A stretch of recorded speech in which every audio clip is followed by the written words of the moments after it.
우리가 인생을 살면서 막 점수를 매기게 됩니다. 그런데 오늘은 주님 안에서 우리가 정말 행복한 삶을 다시 한번 확인하고, 내가 정말 하나님 안에서 그냥 세상이 말하는 그 가치로 사는 게 아니구나 라고 하는 것을 우리가 발견하면서 살아갔으면 좋겠습니다. 그런 면에서 우리 옆에 분들하고 한번 인사해 보겠습니다. 오늘도 은혜 많이 받으십시오. 우리 한번 인사해 볼까요? 오늘도 은혜 많이 받으십시오. 네, 감사합니다. 네, 오늘 정말 은혜를 받는 귀한 시간 되길 원합니다. 저희들이요, 지금 제가 6주 동안 말씀을 주제를 정해봤는데 자아상의 혁명이라는 여행을 떠나갑니다. 자아상의 혁명. 그래서 혁명이라는 단어가 조금 이제 센 단어일 수 있는데 그거는 조금 있다가 설명을 드리도록 하겠습니다. 여러분, 이 자아상이라는 건 뭡니까? 그것은 자기를 바라보는 시선이에요. 이걸 아주 쉬운 질문으로 바꾸면 이렇게 우리는 질문할 수 있습니다. 나는 나 자신을 얼마짜리라고 생각을 하는가? 우리가 인생을 살면서 여러 가지 문제들을 경험하게 됩니다.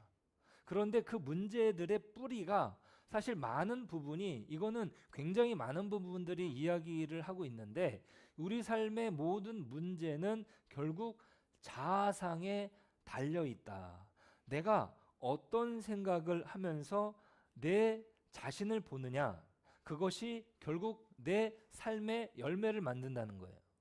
이게 단순히 심리적인 문제가 아니고 제 개인적인 이야기가 아닌 것이 잠언의 말씀에 보면 이렇게 말합니다. 대저 그 마음의 생각이 어떠하면 그 위인도 그러하다. 쉽게 말해서 내가 마음이 그렇게 생각하면은 그 위인, 그 사람도 그렇게 된다, 이런 말이에요. 내가 나 자신을 별 볼 일 없는 사람으로 보게 되면 내 인생도 시시하게 흘러가게 됩니다. 근데 반대로 내가 나를 하나님의 귀한 자녀로 믿으면 삶의 열매도 귀하게 맺힌다는 거예요. 그 맺히는 시점의 어떤 차이의 문제인 것이지 결국에는 내가 하나님의 자녀로서 아름다운 열매를 맺게 하신다. 아멘. 네, 그렇게 믿으시기 바랍니다. 우리가 그렇게 여러분 믿는데 여러분들 솔직하게 가슴에다가 손을 얹고 자문을 해보시면 어떻겠습니까?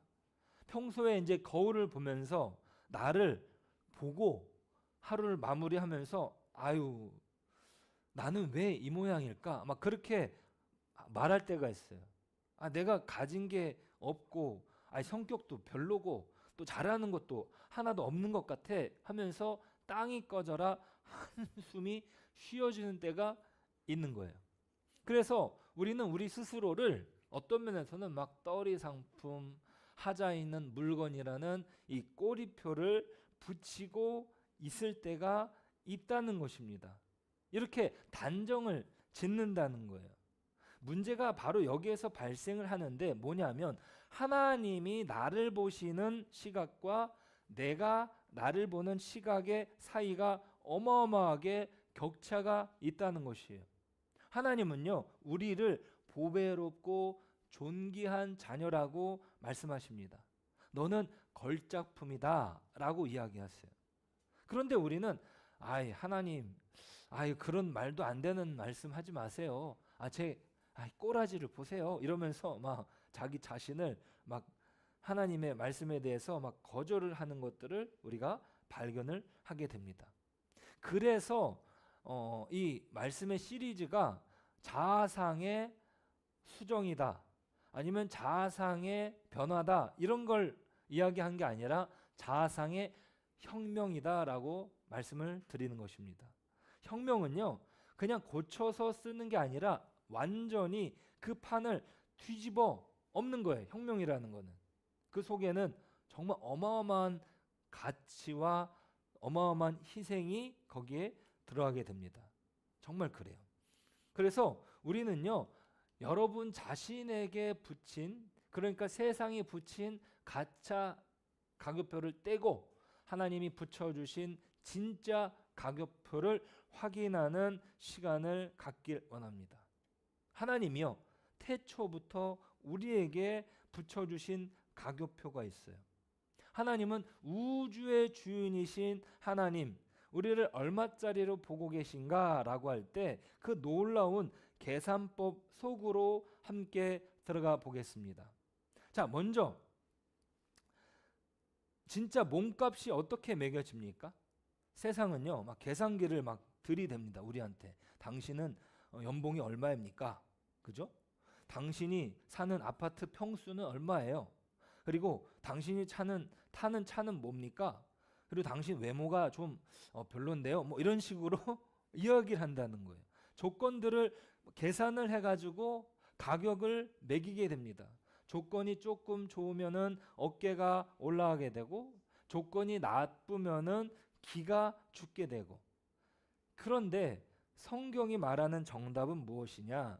그것은 하나님의 계산법은 아주 심플합니다. 그건 뭐냐면, 나의 가치는 나를 사기 위해 지불된 값이다. 그러니까 내 값어치가 어디에서 나오냐면 무언가를 사기 위해서 지불된 값이라는 거예요. 이걸 예로 들어보자면, 만약에 여러분들이 백화점에 가가지고 마음에 드는 가방을 하나 봤다고 칩시다. 제가 혹시나 해가지고 검색을 해봤는데 실제로 뭐 가방이 500만 원 막 하더라고요. 그죠? 네. 근데 그 가방을 보고서 아이 이게 무슨 500만 원이야? 아이 가죽도 별로고 디자인도 흔한데 아 이건 10만 원이지. 근데 이게 뭐 짝퉁 진짜 상품이었다면은 그렇게 딱 알아볼 수도 있는 것이죠. 근데 마음속에 그 사람의 마음속에 그 가방의 가치는 10만 원입니다. 그래서 안 사고 그냥 나와요. 그런데 만약 여러분이 500만 원이라는 가격표를 보고 전혀 망설임 없이 지갑을 딱 여는 거예요. 카드를 긁으면서 야 이거 정말 잘 샀다. 야 내가 이거 샀어야 돼 하면서 그 값을 지불했다면 그 가방은 누군가에게 500만 원의 값어치가 되는 거예요. 자, 그렇다면 우주의 하나님이신 그분께서, 하나님께서 저와 여러분을 구원하시기 위해서 사신 값이 얼마냐? 이것은 로마서 8장 32절을 보니까요, 이렇게 나옵니다. 같이 한번 읽어보겠습니다. 자기 아들을 아끼지 아니하시고 우리 모든 사람을 위하여 내주신 이가. 하나님이요, 한 사람을 사기 위해서 돈으로 환산할 수 없는 우주 최고가, 바로 하나님의 아들 예수님의 생명을 지불하신 거예요. 중요한 거는 하나님이 계산기를 두드려보면서 아유 이거 좀 아까운데 이렇게 하신 게 아니라 아끼지 아니하시고라고 말하고 있습니다. 이거 무슨 말이에요? 하나님이 우리의 가치, 그것을 예수님의 가치와 동급으로 보셨다는 거예요. 우리를 사시는데 예수님의 생명을 지불하신 거예요. 우리는 거울을 보면서 나는 부족해, 나는 가치가 없어 한탄을 하지만 하나님은 우리를 보시면서 어떻게 해요? 이렇게 말씀하시는 겁니다. 무슨 소리냐? 너는 내 아들의 피값을 주고 바꿀 만큼 소중하다. 너는 예수님짜리 인생이다. 아멘. 아멘. 여러분은 예수님짜리 인생입니다. 그런데 우리는 나는 1억짜리야. 나는 뭐 10억짜리야. 이러면서 세상의 가치, 그 시시한 가격표에 목을 맵니다. 그런데 그럴 필요가 없는 거예요. 우리는 돈으로 따질 수 없는 존재다. 여러분의 이마에는 하나님이 붙여주신 피값으로 선명한 가격표가 붙어 있다. 예수 그리스도의 생명값. 아멘.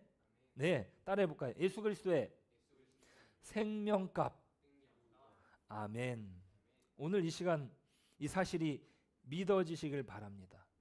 이거는 내 감정이나 아니면 세상의 평가가 아니라 하나님이 치르신 십자가 값이 내 가치의 유일한 근거로 삼겠다. 이것이 첫 번째 혁명입니다. 나는 예수님 짤이다. 나는 싸구려가 아니다. 우주보다 비싼 예수님 짤이. 아멘. 자, 여러분, 우리가 예수님 짤이라고 이야기를 했는데 또 아멘도 하셨지만 우리 마음 깊은 곳에는 어떤 찜찜한 마음이 또 남아 있는 게 있는 것 같아요. 그죠? 예수님, 아니 목사님, 말씀은 좀 은혜로운데 제가 신앙생활 하면서 착하게 살 때가 그렇게 많은 적이 별로 없거든요. 뭐 어제도 싸우기도 하고 또 제가 게으름도 뭐 피우기도 하고 또 은밀하게 죄도 짓기도 하고 제 꼬라지를 보면은 막 가치가 떨어집니다. 그래서 내 가치를 주식으로 막 생각을 하는 거예요. 내가 좀 잘하면은 상한가를 치는 거고 내가 못하면은 완전히 하한가로 곤두박질 치는, 막 왔다 갔다 하는. 자, 그런데 우리가 꼭 붙잡아야 될 두 번째 혁명이 있습니다. 그거는 뭐냐면요,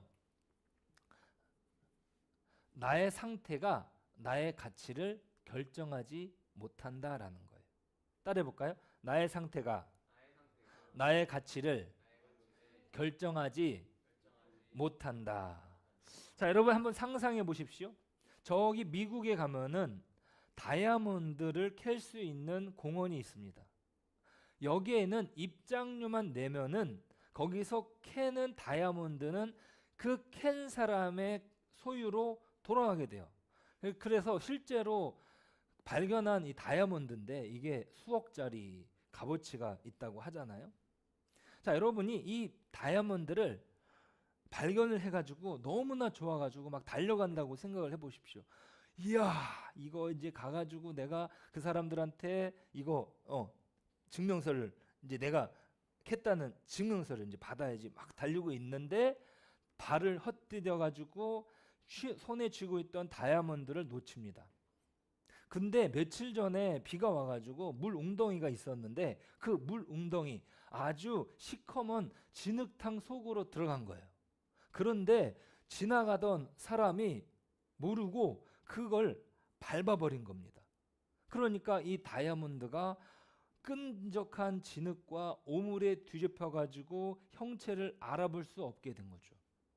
길가에 그냥 더러운 돌멩이와 똑같이 되어버린 거예요. 그러면 여러분 한번 물어보겠습니다. 그러면 이것이 오물이 잔뜩 묻었다고 해가지고 이 다이아몬드의 값어치가 1억 원에서 단돈 100원으로 떨어질까요? 떨어집니까? 아니죠.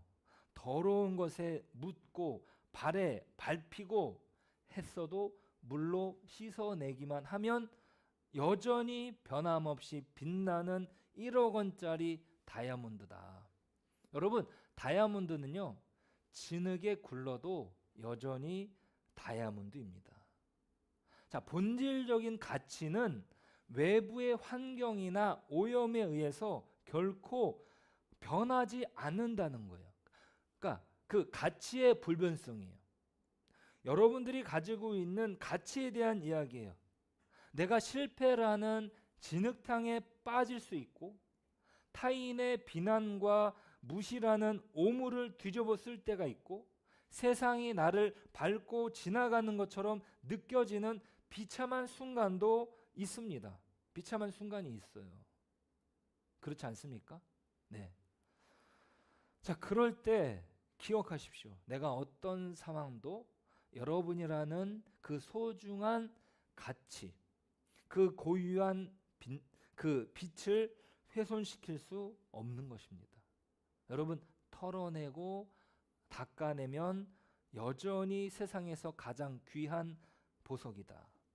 하나님이 우리를 그렇게 보신다. 자, 우리가 인생을 살다 보면은 실수라는 진흙탕에 구릅니다. 실패와 먼지를 뒤집어 씁니다.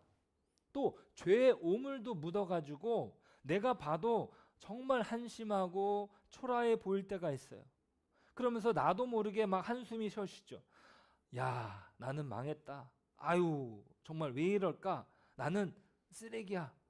어떤 경우는 아유, 죽고 싶다. 뭐 그렇게까지도 이야기를 합니다. 성경에도 그런 이야기가 있잖아요. 근데 여러분, 하나님의 눈은 정확합니다. 어떤 눈이냐면 겉에 묻은 진흙과 그리고 그 속에 감추어져 있는 다이아몬드를 철저히 구분하신다는 거예요. 실수나 부족함이 하나님이 예수님의 피값으로 매겨 놓으신 이 본질적인 가치를 1원도 깎아내릴 수 없다라는 것입니다. 우리는 내가 잘해야 가치가 있다라고 착각을 합니다. 근데 하나님은 단호하셔요. 너가 잘해서 산 게 아니다. 내가 너를 값주고 샀기 때문에 너는 존귀한 것이다. 아멘. 혹시 오늘 넘어진 분 계십니까? 지난주에 죄책감 때문에 나는 싸구려야 라고 스스로 비하하고 계신 분 있습니까? 진흙이 묻었다고 돌멩이가 되는 거 아닙니다. 진흙은 씻어내면 되고 죄는 회개하고 깨끗하게 만들면 됩니다. 여러분, 회개를 가볍게 말씀드리는 게 아니에요. 무엇이냐면 그 죄로도 훼손할 수 없는 그 본질적인 가치를 말씀드리는 거예요. 죄가 나를 그렇게 무너뜨리고 죄가 그렇게 나를 망가뜨리지만 그럼에도 불구하고 하나님이 예수님의 피값으로 사신 나라는 존재를 훼손시킬 수 없다라는 것을 말씀드리는 것입니다. 그러니까 진흙 좀 묻었다고 다이아몬드 같은 여러분의 자아상까지 쓰레기통에 버리지는 마십시오. 여러분은 여전히 영원한 하나님의 눈에 넣어도 아프지 않은 예수님짜리 보석입니다. 내가 잘나서가 아니라 하나님이 그렇게 정하셨기 때문입니다. 이 변하지 않는 사실을 믿는 것이 진짜 믿음이에요. 그러니까 믿음을 어디에다 두느냐? 하나님이 영원한 가치로 두신 그 영원한 생명, 영원한 가치에 믿음을 두는 것이죠. 아멘. 이것이 두 번째 가치입니다. 변하지 않는 불변성. 세 번째 가치는 무엇입니까? 자, 우리가 현실로 돌아오면은요, 내가 가치가 변하지 않는다는 건 머리로 아는데, 머리로는 알아요. 근데 이게 밑으로 안 내려온다는 거예요. 가슴으로. 거울을 보니까 내 눈에 덕지덕지 묻어있는 진흙들이 너무 크게 보이는 거예요. 그러면서 아니, 내가 다이아몬드는 뭐해? 이렇게 더러운데, 이렇게 하면서 한숨을 쉬게 됩니다. 자, 여기서 세 번째 법칙은 뭐냐? 바라봄의 법칙이에요. 바라봄의 법칙. 따라해 볼까요? 바라봄의 법칙. 자, 정말 유명한 이야기가 있는데 어떤 이야기냐면 어느 감옥에 두 사람이 갇혀 있습니다. 비가 왔는데 창밖 풍경이 엉망이 되었을 거예요. 막 진흙탕으로 땅이 막 망가졌겠죠? 근데 한 사람은요, 창살 너머로 질척한 진흙탕을 내려다 보면서 막 한탄을 합니다. 야, 정말 세상이 더럽네. 그리고 내가 이렇게 갇힌 거 억울하다. 이러면서 진흙탕을 보는 거예요. 그런데 한 사람은 고개를 들어서 밤하늘에 빛나는 별을 봅니다.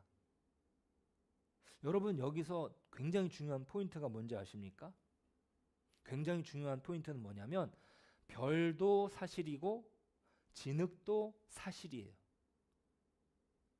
이게 팩트예요. 이게 팩트. 자, 제가 말씀드리는 건 뭐냐면 거짓말을 하라는 게 아니에요. 나는 괜찮아. 아유, 나 그냥 잘하면 돼. 이렇게 마음을 어떻게 해요? 그냥 마인드셋을 해가지고 가는 게 아니라 둘 중에 하나를 보는 거죠. 하나님이 주신 존귀한 형상, 그 별도 있지만 동시에 여전히 고치고 싶은 나쁜 성격, 연약함, 죄성, 그 진흙도 분명히 존재합니다. 둘 다 우리 안에 있는 팩트예요. 그런데 성경이 말하는 영적인 원리, 성경이 말하는 비밀은 무엇입니까? 자, 고린도후서 3장 18절이에요. 같이 한번 읽어보겠습니다. 우리가 다 수건을 벗은 얼굴로 거울을 보는 것 같이 주의 영광을 보매 그와 같은 형상으로 변화하여. 여러분, 이게 놀라운 비밀입니다. 우리는요, 수건을 벗은 얼굴로 거울을 보는 것 같이 주의 영광을 봅니다. 수건이 우리를 가렸죠. 죄가 가렸고 내 실수가 가렸고 내 실패가 가렸어요. 그것을 씻어내는 거예요. 그리고 주님의 영광을 보는 거예요.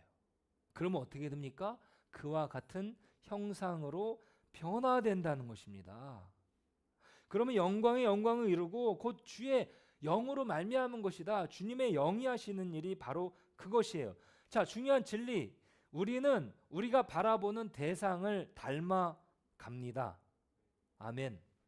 우리는 우리가 바라보는 대상을 닮아가요. 이게 어떤 면에서는 굉장히 무서운 말이에요. 만약에 나에게 장점 하나가 있고 단점이 9개 있다고 칩시다. 그럼 우리는 어떻게 하는지 아십니까? 아유, 내가 이놈의 성질머리를 고쳐야지. 내가 10개는 다 좋은데 이 한 가지가 문제야. 그러니까 단점에 현미경을 들이대고 집중을 하는 거예요. 근데 신기한 건 뭐냐면 단점을 고치려고 단점에 집중하면 집중할수록 우리는 더 우울해지고 무기력해집니다. 고쳐지지가 않아요. 우리 인생 전체가 진흙투성이처럼 느껴지게 됩니다. 진흙을 계속 쳐다보니까 마음도 진흙을 닮아가는 거예요. 근데 하나님의 방법은 달라요. 비록 내 모습에 부족함이 많아도 하나님은 우리에게 말씀하십니다. 야, 단점은 내가 처리할 거야. 그러니까 너는 너한테 준 그 별을 바라봐라. 하나님은 그렇게 처리하셨죠. 어떻게 처리하셨습니까? 예수님을 통해서. 그 단점, 그 죄를 예수님에게 아예 맡겨버리셨어요. 이게 감옥에서 무엇을 바라보느냐? 그 가마치 통닭 회장님이 나와서 간증하는 걸 들어봤는데요.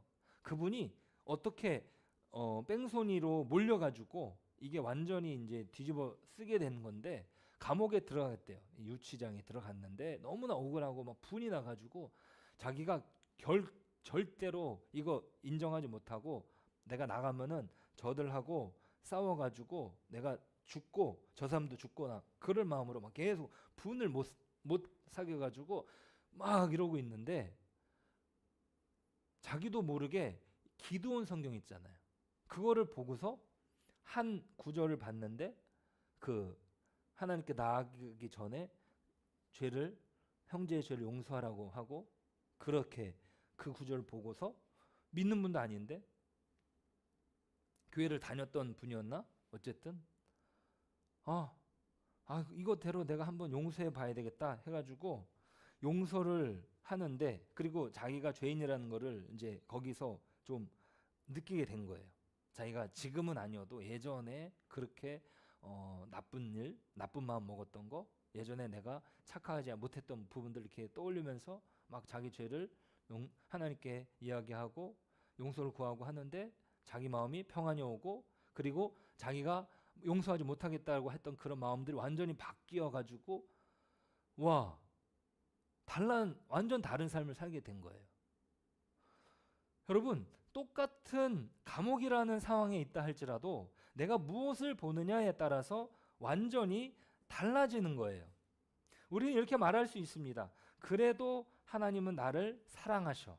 내 단점이 있어도 나는 예수님의 피로 의로워졌어. 나는 하나님의 자녀야. 이 단 하나의 진리, 이 빛나는 별을 선택해서 계속 바라보는 것입니다. 그러면 신기하게도 내 안에 이 별, 이 나의 단점이라고 하는 그 어두움은 빛 하나가 들어오면서 완전히 다 없어지는 거예요. 여러분, 어두운 이 곳에, 이 공간에 저기 스위치로 불을 탁 하나만 켜면은 그 어둠은 그냥 다 사라져 버립니다. 빛 하나만 있으면 되는 거예요. 그러니까 우리가 어둠을 이겨내려고 단점들과 싸우면 싸울수록 우리는 져요. 그런데 우리에게 빛을 끌어오면 됩니다. 자, 이거는요, 해바라기를 한번 보시면 돼요. 이 해바라기라는 게 엄청나게 신기한 식물입니다. 해바라기는 맑은 날에만 해를 보는 게 아닙니다. 먹구름이 잔뜩 낀 날에도, 비가 오는 날에도 해바라기는 본능적으로 태양이 있는 쪽으로 고개를 돌린다는 거예요. 이게 향일성이라고 하는 거예요. 향일성. 태양을 향하는 성질이에요. 그래서 해바라기 안에는 생체 시계가 장착된 것입니다. 비록 구름 때문에 태양이 안 보여도 태양이 저기 있다는 걸 믿고 시선을 고정하는 거죠. 우리 인생에도 실수나 실패라는 비구름이 낄 때가 있습니다. 그때 고개를 떨구고 땅바닥에 진흙을 보지 마십시오. 그때야말로 의지적으로 고개를 빳빳이 들고 구름 너머에 빛나고 계신 하나님의 사랑이라는 태양을 바라보아야 됩니다. 아멘. 네, 의지적으로 어둠과 싸우지 말고 빛을 켜는 거예요. 어둠과 싸우는 건 본능적으로 막 내가 단점을 계속 보게 돼요. 근데 의지적으로 빛을 보는 거예요. 단추를 누르는 거죠. 내 마음에 들어온 그 빛의 단추를 탁 누르는 거예요.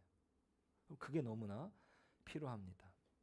자, 여러분, 우리는 예수님 짤입니다. 진흙탕이 아니라 별을 봐야 됩니다. 우리가 좀 넘어져도 우리는 여전히 다이아몬드입니다. 여러분, 이 말씀 두 가지 미션으로 여러분 실천해 가기를 소망합니다. 너무나 단순한 미션이에요. 하나는요, 따라해 보실까요? 거울 선포입니다.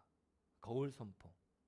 자, 우리가 하나님이 나에게 말씀하신 것을 내가 선포하는 거예요. 여러분, 세수할 때 아니면 엘리베이터 거울을 보면서 그냥 지나치지 마시고 거울 속에 있는 여러분 자신과 눈을 맞추십시오. 그리고 소리 내어서 선포합니다. 저기 있죠? 한번 읽어볼까요? 야, 너는 시시한 사람이 아니야.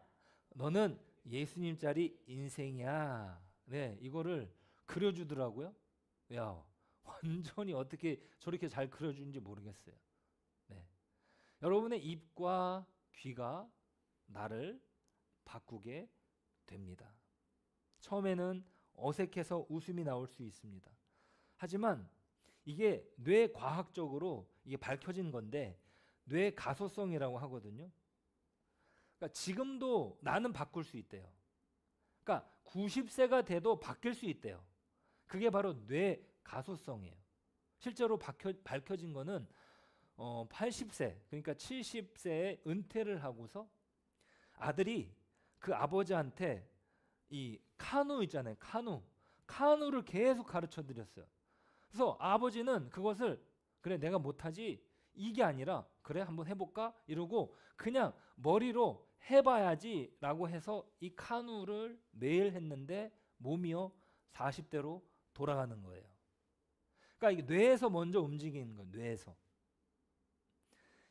뇌에서 내 입으로 선포하고 귀로 들으면 뇌에게 말을 하는 거예요.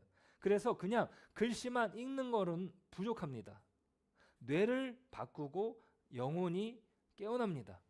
세상이 붙인 싸구려 계산표를 떼어버리고 하나님의 진짜 명품 태그를 눈으로 확인하시길 주님의 이름으로 축복합니다. 그 다음 두 번째입니다. 자, 두 번째는요, 아침에 구원의 감사를 선포하는 겁니다. 하나님, 저를 지옥에서 건지시고 구원해 주셔서 감사합니다 하면서 구원의 투구를 쓰는 거예요. 구원의 감격으로 하루를 시작합니다. 그러면 세상의 공격을 막아낼 수 있는 거예요. 그리고 밤에 잠들기 전에 여러분들이 속상한 일, 실수한 일을 묵상하지 마세요. 여러분 일기 쓸 때 반성문을 쓰지 마세요. 반성문 대신에 감사를 쓰세요. 그리고 그 속에서 내가 하나님 나라 소망으로 그럼에도 산다라고 하면서 하나님 나라의 소망을 묵상하세요. 그러면 아침에는 구원, 밤에는 하나님 나라, 이 리듬이 여러분의 생각을 세상이 건드릴 수 없는 견고한 성으로 만들어줄 것입니다. 우리는 결코 시시한 존재가 아닙니다. 삶에 진흙이 좀 묻어도 여러분은 변함없는 하나님의 다이아몬드, 여러분은 하나님의 걸작품. 우리 옆에 분들하고 인사해 보겠습니다. 당신은 하나님의 걸작품입니다. 우리 한번 인사해 보겠습니다. 시작. 당신은 하나님의 걸작품입니다. 우리 이 시간 기도하겠습니다.